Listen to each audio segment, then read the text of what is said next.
시행하는 수술들을 보면은 사진과 같이 미세 천공술의 관절경 사진인데 맨 왼쪽 사진을 보시면 연골이 결손되어서 없습니다. 이거를 중간 사진을 보시면 다듬어내고 미세한 구멍을 뚫어가지고 맨 오른쪽 그림에서 보시다시피 연골 생성을 유발시켜서 관절 연골을 생성시켜주는 그러한 수술 방법이 될 수 있겠고, 또는 더 심한 경우에는 왼쪽과 같이 연골 결손이 있는 경우에 연골을 이식해주는 이런 수술이 있습니다. 더 나아가서는 연골판을 이식을 시켜서 그 연골에 어떤 악화라든지 이런 걸 예방하고 방지하는 이런 수술이 있을 수가 있습니다. 하지만 이런 관절경 수술은 대부분 초기에 시행을 해야 효과가 좋고, 어떤 무릎의 퇴행성 변화가 심하다든지 이런 경우에는 효과가 적은 걸로 되어 있습니다. 하지만은 앞으로는 더욱더 많은 발전과 이런 것들을 통해서 앞으로 각광을 받을 수 있는 그러한 수술 방법이라고 되어 있습니다. 또한 그 외에 조금 더 진행이 되는 경우에는 우리가 절골술이 있는데 무릎이 이렇게 변형되어 있는 경우에 그 변형되어 있는 무릎을 바로 잡아서 사진에서 보시다시피 수술 전에 이렇게 심한 변형이 있습니다.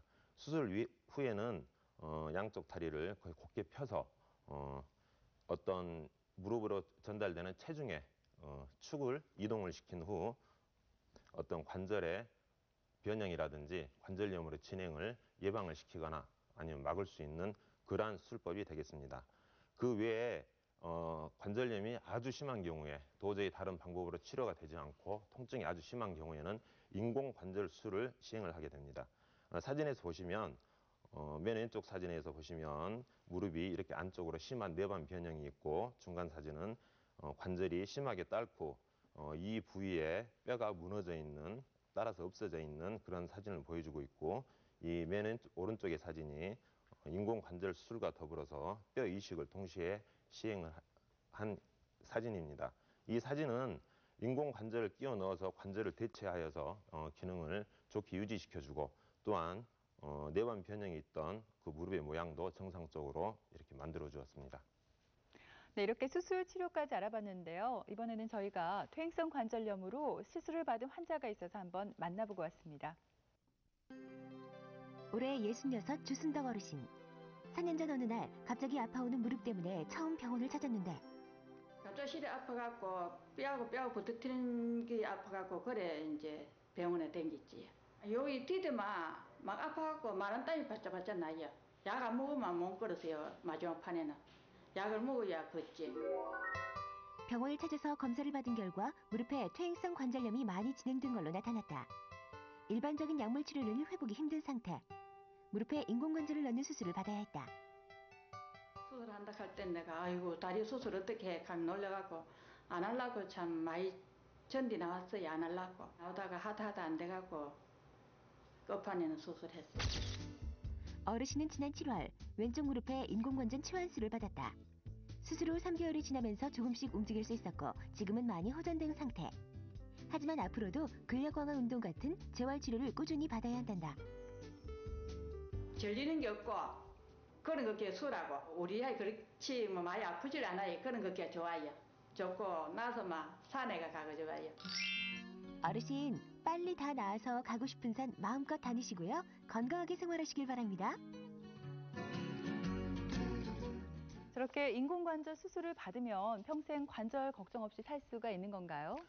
인공관절 수술이란 아주 심한 관절염의 환자의 시행을 하게 되는데, 좀 전에 말씀드렸다시피 이런 수술을 시행을 하여서 그 환자의 다리를 사진으로 찍은 모습을 보면 환자의 오른쪽 무릎은 수술이 시행된 환자고 왼쪽은 관절염이 있는, 변형이 있는 이러한 사진입니다.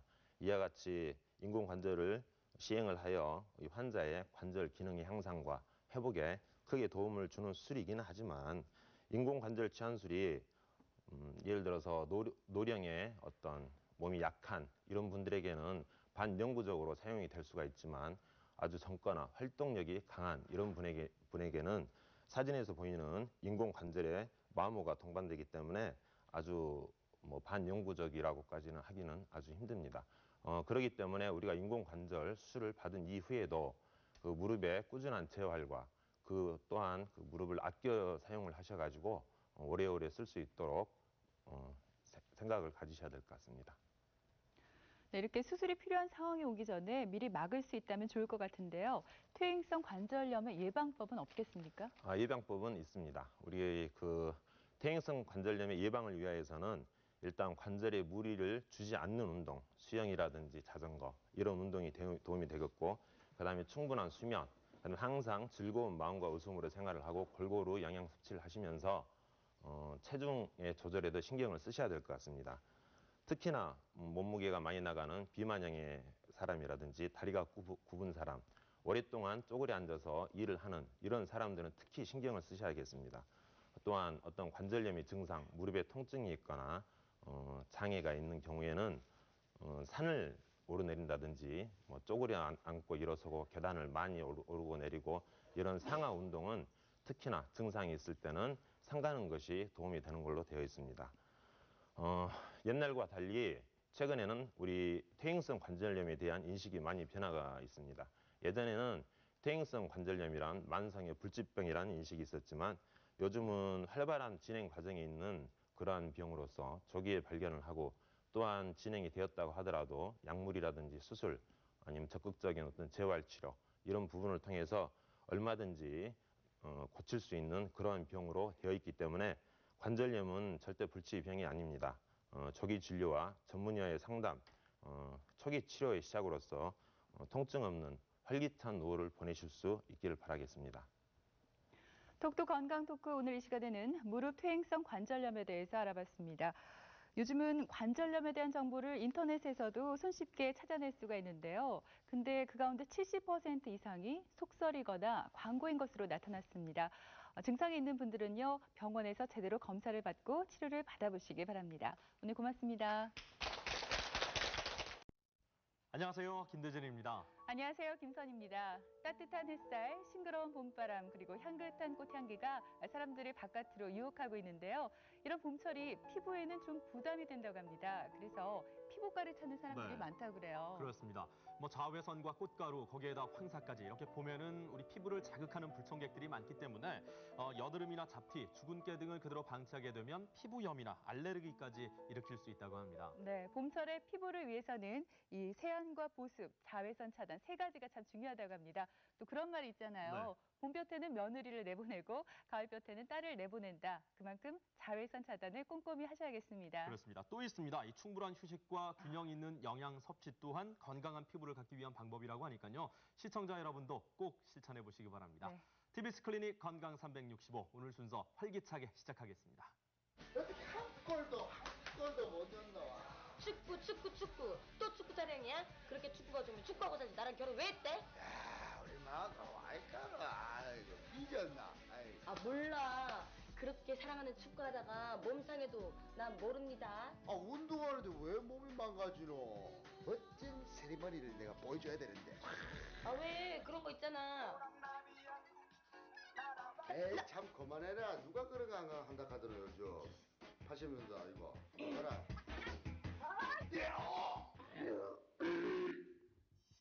괜찮아? 이거 혹시 반월당인지 반월성인지 그 연골이 다친 거 아니야? 무릎뼈의 완충작용을 돕는 반월상 연골. 봄철 운동을 하면서 반월상 연골을 다치는 사람들이 늘고 있다. 대수롭지 않게 생각하고 방치했다간 퇴행성 관절염으로 악화될 수도 있다는데. 톡톡 건강 토크. 오늘의 주제는 반월상 연골의 이식술? 요즘 따사로운 봄 햇살 아래 운동을 하시는 분들을 종종 볼 수가 있는데요. 하지만 너무 의욕만 앞서서 부상을 당하는 경우도 있다고 합니다. 그렇습니다. 이 레저나 운동을 즐기다가 관절을 다치는 환자들이 늘고 있는데요. 관절 손상 가운데서도 반월상 연골 손상이 가장 흔하게 발생한다고 합니다. 네, 하지만 부상을 당해도 제때 치료를 하지 않아서 병을 키우는 경우가 많은데요. 톡톡 건강 토크 오늘 이 시간에는 반월상 연골의 이식술에 대해서 자세히 알아보도록 하겠습니다. 안녕하세요. 네, 이 반월상 연골 이름도 참 생소한데요. 반월상 연골은 무엇이고 또 우리 몸 어느 부위에 있는 건가요? 네, 반월상 연골이라 하면은 우리 몸 중에서 무릎, 그러니까 우리 허벅지에 있는 대퇴부와 종아리를 이루고 있는 하퇴부 사이에 이루어진 무릎 관절입니다. 이 관절 안을 자세히 들여다보시면 이와 같이 두 그 뼈 사이에 부드럽게 된 연골이 내측과 외측에 각각 한 개씩 두 개가 있는데 이 반월상 연골은 섬유 연골 구조물로서 굉장히 그 부드럽고 탄력이 있으면서 그 내용물로는 약 75%가 수분, 그리고 20%가 교원 섬유, 나머지는 단백과 세포 등으로 이루어져 있습니다. 이게 눈에는 잘 보이지는 않지만 이 화면에서 보시면 연골이 지금 화살표로 가르치는 바와 같이 방사상으로 길게 이렇게 늘어나 있습니다. 세포들 하나하나가 이 배열을 따라서 서로 얽혀 있고 그 주위로 또 다른 교원 섬유라든지 이런 것들이 받침을 해주고 있어서 튼튼한 구조물로 되어 있습니다. 네, 관절에 위치하고 있기 때문에 아무래도 관절의 기능을 많이 도와주는 역할을 하지 않을까 싶은데요. 이 반월상 연골은 우리 몸에서 어떤 기능을 하나요? 반월상 연골의 기능을 살펴보면은 체중의 전달, 외력의 분산, 관절 연골 보호, 관절의 안정성 및 윤활 기능의 역할을 담당하고 있다고 하는데 이렇게 말씀만 드려서는 이해하기가 어려우실 것 같습니다. 그림을 보면서 간단하게 설명을 드리도록 하겠습니다. 그림을 보시면 이 그림은 무거운 짐을 실어 나르는 이 트럭을 뒤에서 찍은 사진입니다. 화살표가 가리키는 이 동그란 부분이 우리 몸의 상체, 하체 중에서 허벅지 부위를 나타낸다고 보시면 되고 이 트럭 이 아래쪽 바퀴 달린 부분이 우리 종아리 뼈라고 생각하시면 됩니다. 그림에서 이 무거운 짐을 트럭이 움직이기 위해서 이 사이에 빗금친 부분에 받침대가 들어있는데 이 받침대 역할을 하는 고정판이 우리 무릎에서 연골이라고 생각하시면 됩니다. 이 반월상 연골은 굉장히 부드럽고 탄력이 있기 때문에 위에서 가해주는 충격을 흡수를 해주고 또한 보시면 빗금친 부분에 이렇게 둥그렇게 형성된 부분이 위에 그 실은 짐과 트럭의 그 접촉면을 증가시켜주는 역할을 하고 있습니다. 이래서 이 무게가 우리 하태부에 전달이 되는 데 있어서 힘을 골고루 받을 수 있게 그런 역할을 해주면서 체중을 이제 균등하게 분포시켜서 무릎을 보호해주고 또한 이러한 기능 이외에도 무릎이 매끄럽게 움직일 수 있도록 윤활 작용을 해준다든지 내지는 감각을 느낄 수 있는 그런 감각 기능들을 수행하고 있습니다. 네, 정말 신체 중요한 부분임에도 불구하고 반월상 연골이 손상됐을 때 모르고 지나치는 분들도 네. 상당히 많다고 합니다.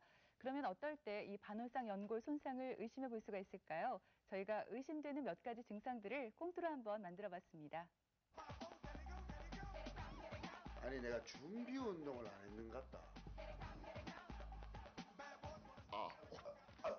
괜찮아? 아, 정말 괜찮은 거야? 괜찮다. 준비 운동 좀 더 하면 된다.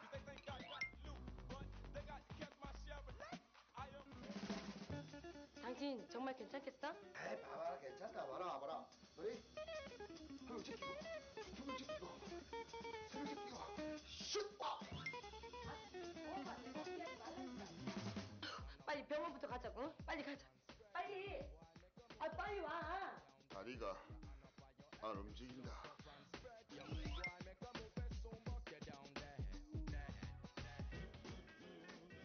무릎 관절의 안쪽 또는 바깥쪽을 따라서 통증이 느껴지거나 계단을 오르내리고 웅크리고 앉았을 때 무릎 안쪽이 시큰거리면서 아프다면 일단 반월상 연골 손상을 의심해 봐야 한답니다. 또 관절 안이 부었거나 물이 차 있는 경우 역시 반월상 연골이 손상됐을 때 자주 동반되는 증상이라는 거 잊지 마세요. 사실 이 계단을 오르내리거나 쭈그리고 앉을 때 다리가 시큰거리는 이런 경험은 누구나 한 번쯤은 해보셨을 텐데요. 이런 증상이 반월상 연골 손상이 됐을 때도 나타날 수 있다고 하니까 가벼운 통증도 그냥 넘겨서는 안 될 것 네, 같습니다. 그렇습니다. 이렇게 구체적인 증상들을 한번 쭉 살펴봤는데요. 과장님, 반월상 연골이 다쳤을 때 구체적으로 어떤 증상이 나타나고 무릎에는 큰 영향을 주는 건가요? 네, 우선 급성기에 특히나 외상에 의해서 손상이 있을 때는 일단 무릎에 통증이 심하게 옵니다. 아주 심한 통증으로 인해서 걷기가 힘들어지고 또한 무릎 주위가 퉁퉁 부어올라서 통증이 더욱더 심화되게 돼 있습니다. 그리고 연골 손상으로 인해서 무릎이 운동 제한이 와서 무릎을 굽히거나 펴는데 제한이 따르게 됩니다. 이게 더 심해지면 무릎이 잠겨가지고 아예 꼼짝도 못하는 경우가 있을 수가 있습니다. 또한 그 퇴행성 변화에 의해서 나타나는 증상은 방금 말씀드렸던 그 앞의 증상들과 더불어서 무릎이 흔들린다든지 아니면 걸을 때 주저앉고 싶거나 힘이 빠지는 이런 증상들을 나타날 수가 있습니다. 이 관절 연골이 손상을 받아서 약 10%의 정도의 아까 말씀드렸던 그 접촉면이 소실되게 된다면 약 68% 정도의 힘이 무릎에 더 가해지게 됩니다. 이러한 현상이 발생이 되면은 그 무릎, 허벅지와 우리 하태, 종아리 부위에 있는 그 뼈의 접촉면에 연골이 붓거나 아니면 손상을 입고 이게 오래 방치될 경우에는 이게 따라 없어져서 퇴행성 변화로 이어지는 경우가 많습니다. 그래서 이 연골의 역할은 무릎에 있어서 굉장히 중요한 것으로 인식되고 있습니다. 네, 그렇다면은 손상된 반월상 연골 어떻게 치료하는지 궁금해하시는 분들이 많을 것 같은데 치료 방법을 좀 설명해 주십시오. 반월상 연골의 치료 방법에는 보존적 치료와 수술적 치료 두 가지로 나눌 수가 있겠습니다. 보존적 치료는 급성기에 환자가 통증을 심하게 호소하고 무릎이 많이 부어있는 경우 이럴 때 속고 고정을 한다든지 아니면 약물 치료를 해서 증상을 완화시킬 수 있는 방법이 있고 또한 수술적 치료를 할 수 없는 경우에나 수술적 치료에 적응증이 되지 않는 경우에 시행을 합니다. 수술적 치료로는 크게 세 가지를 나눌 수가 있겠는데 첫 번째는 연골의 일부분을 절제하거나 연골 전체를 드러내는 절제술. 지금 그림을 보시면 이와 같이 관절경을 이용하여서 연골의 일부분을 절제해내고 있는 수술입니다.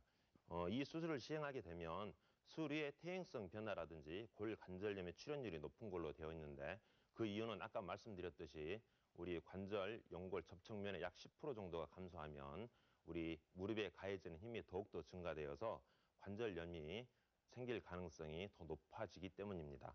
이 문제점들을 지켜보면은 자, 여기 MRI로 찍은 사진이 두 개가 있습니다. 왼쪽은 정상적인 MRI의 모습이고 오른쪽은 부분 절제술을 시행하고 시간이 지난 후에 찍은 MRI입니다. 오른쪽을 보시면 왼쪽은 이와 같이 삼각형 모양으로 연골이 잘 유지가 되어 있습니다. 하지만 이 오른쪽은 연골이 많이 약해져 있고 그 위에 있는 관절면의 연골들도 부어 있으면서 많이 얇아져 있습니다. 이거는 관절 연골 절제술을 시행한 후에 그 변화를 보여주는 사진인데요. 지금 제가 가리키고 있는 부분은 연골 절제술 후에 시간이 지나서 관절 상태를 들여다보면 많이 따라 있는 모습을 보여주고 있습니다. 마찬가지로 관절 연골 절제술을 시행한 후에 시간이 지나서 약 11.8년이 지나서 찍어본 엑스레이를 보면 관절 간격이 약 2mm 이상 좁아져 있는 환자들을 볼 수가 있습니다. 이는 관절 연골이 따라서 없어지든지 아니면 관절면에 연골이 없어졌기 때문에 엑스레이 상에서 이렇게 나타나는 것으로 되도록이면 시행하지 않는 게 좋겠고요. 그 다음에 연골 봉합을 할 수 있는 경우는 되도록이면 그 젊은 환자들에서 꼬매줄 수 있으면 우리가 꼬매줄 수 있는 게 좋은 걸로 되어 있습니다. 하지만 이것도 적응증이 되어야 되고 연골이 상태가 좋게 유지되어야지 시행할 수 있는 경우입니다. 이 외의 치료 방법으로 관절 연골 이식술이 있는데요. 그 반월상 연골 이식술은 주로 젊은 연령층에서 앞에 말씀드렸던 봉합을 할 수 없거나 아니면 기존에 절제를 해서 연골의 기능이 없는 경우에 대체적으로 시행할 수 있는 최근에 나온 각광받고 있는 치료 방법이라고 할 수 있겠습니다. 네, 이 반월상 연골 손상의 진단과 치료법에 대해서 알아보고 있습니다. 이번에는 반월상 연골 손상 진단을 받고요. 치료를 받은 환자분이 있다고 해서 저희가 한번 만나봤습니다. 축구를 너무나도 좋아하는 김준기 씨. 건강에는 그 누구보다 자신 있던 그가 며칠 전 무릎 부상 수술을 받고 회복 중이다. 공을 너무 좋아하다 보니까 축구를 좀 많이 했습니다. 운동을 하니까 아프겠구나 하고 그래 느꼈죠. 화장실이나 이런 데가 안 구부러지니까 많이 붓고 이러니까 그게 제일 고통스러워요. 운동을 할 때도 일상생활을 할 때도 쉴 새 없이 찾아오는 무릎 통증 때문에 결국 병원을 찾은 김준기 씨. 검사 결과 반월상 연골 손상과 전방 십자인대 파열이라는 진단이 내려졌다. 많이 후회하죠. 예, 일찍 이걸 병원을 찾았더라면은 작은 수술로서 또 완쾌할 수 있는 그런 여건이 됐었는데. 결국 김준기 씨는 지난해 12월 다른 사람에게서 적출한 반월상 연골을 무릎에 대치물로 삽입하는 반월상 연골 이식술을 받았고 3개월이 흐른 후 전방 십자인대 재건수를 받았다. 기분이 너무 좋아서 저도 모르게 만세가 나오더라고요. 지금도 물리치료하고 재활 훈련하고 있지만은 퇴원하고서라도 당분 몇 개월 동안은 그 재활 훈련을 해야 될 것 같습니다. 이제 축구는 그만둬야 되겠습니다. 김준기 씨 물리치료 잘 받으시고 앞으로 운동할 땐 부상 입지 않도록 조심 또 조심하세요. 스포츠 활동을 너무 잘못하면 오히려 해가 될 수가 있습니다. 김준기 씨, 남은 물리치료 잘 받으시고요. 앞으로 운동할 때 더 주의하시기 바랍니다. 네, 이 환자분의 경우에는 이제 반월상 연골 이식술이라는 방법으로 치료를 하셨는데요. 회장님, 이 반월상 연골 이식술 어떤 겁니까? 반월상 연골 이식술이라는 이 우리 슬라이드를 보면서 설명을 드리겠습니다. 먼저 동종 반월상 연골을 사용하여서 관절경을 이용